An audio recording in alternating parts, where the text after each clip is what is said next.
At the end, we do ask people whether or not they gambled, yes or no. We just ask that, yes or no. We don't ask how much they spent.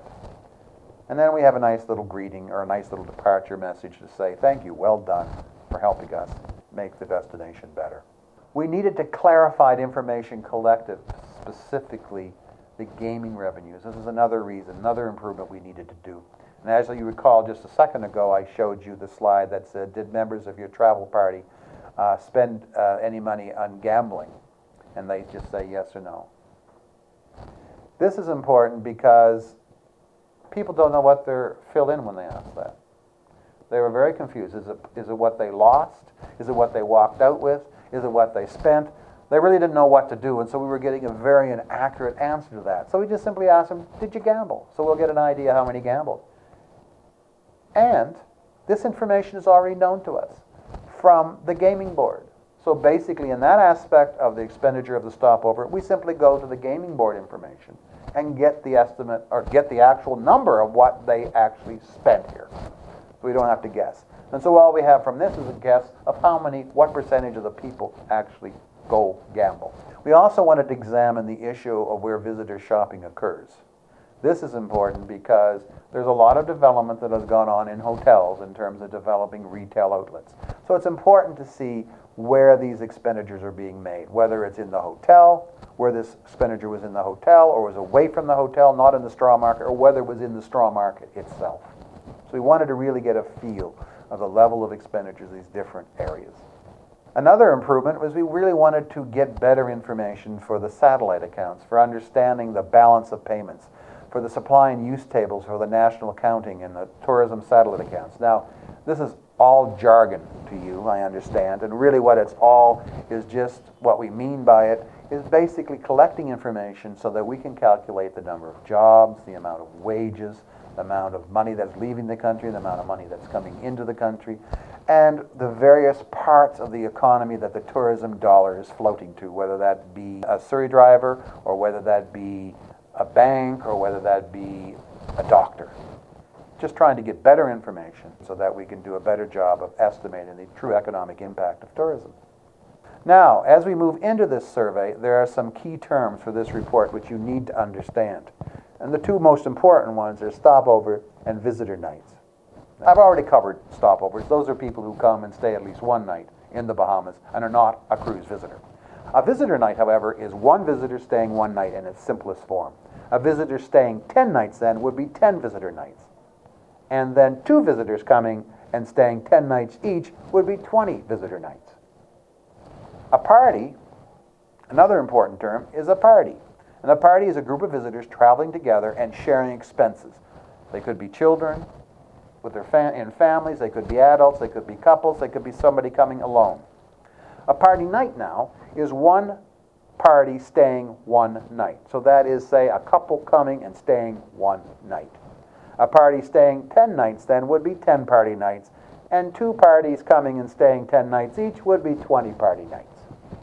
In all these cases, total spending is divided into them to get these averages, which you see in terms of average expenditure. Whether it's an average per person, or stopover, which is the most frequently used kind, which we use in the paper all the time, or whether it is per party, that is couples, families, or whether it's per visitor night, that's one person staying one night, so what did I stay? Maybe it's easy to understand. What did I spend per day? Or what did my party, what did a couple spend per day or per night? Those are the averages which are reported in the expenditure survey. You may recall when we were looking at the survey that we asked people whether or not they included meals were part of their accommodation. And we also asked them what money they spent on meals and other things outside their accommodation, either on the hotel property itself or elsewhere. When they came and included meals as part of their accommodation, they were then considered to be in an accommodation with a meal plan. Meal spending outside or without a meal plan were what was included under elsewhere, expenditures in meals and beverages elsewhere. Popular activities I've already covered. You've seen what they were. They're fishing, they're diving. I don't need to go over them again. Popular purchases, I don't need to go over them again, but those are the things that we commonly think of what you can buy on Bay Street. Straw work, jewelry, watches, things of that nature. Now, after all of that, we can finally get to the results. The first results I would like to share with you is the total spending in 2008 by not only stopover visitors, but cruise and day visitors as well. In other words, I want to give you a total idea of what was spent in the Bahamas in 2008 by all visitors, stopover visitors, cruise visitors, and day visitors. This chart shows that the amount of money spent in the millions of dollars by each of these visitors. So if you see the 3,000, looks like $3,000 up there, that's really $3 million because it's in the millions of dollars by each of these visitor types, by the island destinations that they stayed on. Overall, $2.5 billion was spent by our visitors. $1.79 billion in Nassau, and $281 million in Grand Bahama, and $429 million in the Family Islands.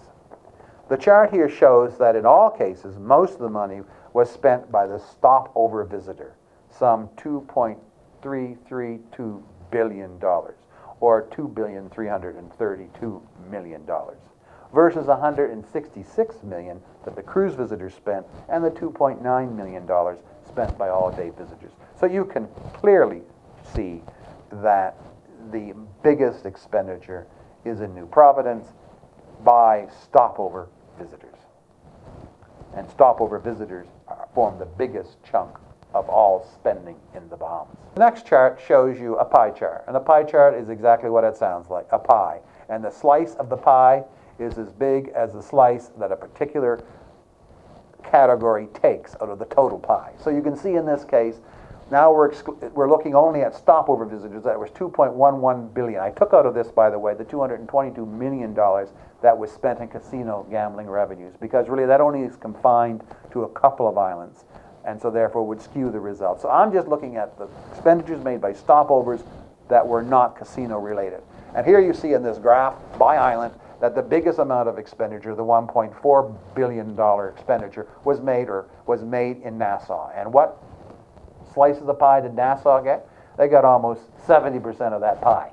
You can see the next biggest slice is Grand Bahama, with almost 12% of the pie, and then followed by Abaco, Exuma, Bimini, and finally the 7.5% related to all other islands. So all other islands make up 7.5% of the expenditures that are made by stopover visitors. Now if you take a look at those major groupings, this relates directly back to the old surveys. You can break it down to almost the 5 or 6 areas again. And now you see that almost 60% of what a person spends at the destination goes towards where they're staying, on their accommodation, their hotel, their rental property, their private home, their vacation home, whatever the situation is. The next biggest area is on meals. So basically, as we all understand, once you take care of a place to put your head on a pillow, and once you take care of your meals, then everything else is, in some sense, discretionary.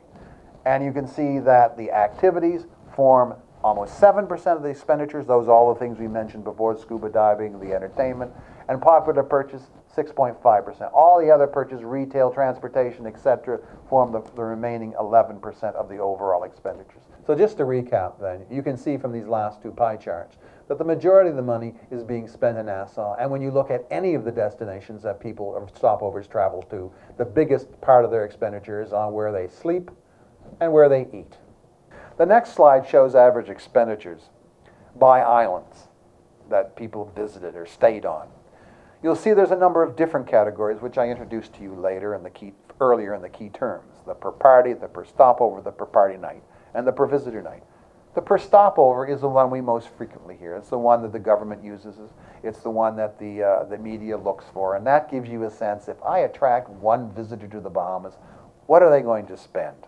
And you can see overall they're going to spend in 2008 as a stopover visitor $1,440 to $4. If they were in Nassau, they would be spending $1,560. One of the interesting things you can see right off the bat is that in Andros is the highest expenditure, over $3,100. Now some people may find that strange, but if you know what the business of tourism is in Andros, you'll understand.